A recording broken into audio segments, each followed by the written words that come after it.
Hello, হ্যাঁ, কে বলছেন? জল ঢালতে আসবে তো? কি?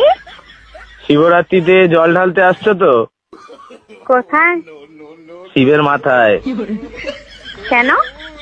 শিবরাত্রিতে তো মেয়েরা জল ঢালে শিবের মাথায়। আপনি কে বলছেন বলুন তো? আমি শিব বলছি, শিব? ভগবান শিব। ও, উপর থেকে বলছেন? কৈলাস থেকে। কৈলাস থেকে? কৈলাসে আছি।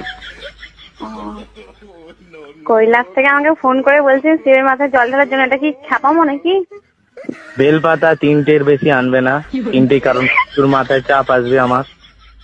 আর ঠান্ডা জল ব্যবহার করবে না, দুধ পাইল করে জলটা গরম করে নেবে। আমি তো ভাবছি মাটির কোষ থেকে জল নিয়ে যেটা প্রচুর ঠান্ডা হয়। ওরে বাপ রে, একে মাথায় মাথায় ঢালার জায়গায় অন্য জায়গায় ঢালবে সব। ঠান্ডা না হয়ে গরম ঢাললেই চলবে। আপনি কে বলছেন বলুন তো? আমি শিব বলছি। Wrong number. What wrong? Shiv বলে কি ইংলিশ জানে না নাকি? আমি কি একবারও বলেছি যে শিব ইংলিশ জানে না? আর শিব শিব শিব শিব নাম ধরে কথা বলার হিম্মত কে দিয়েছে?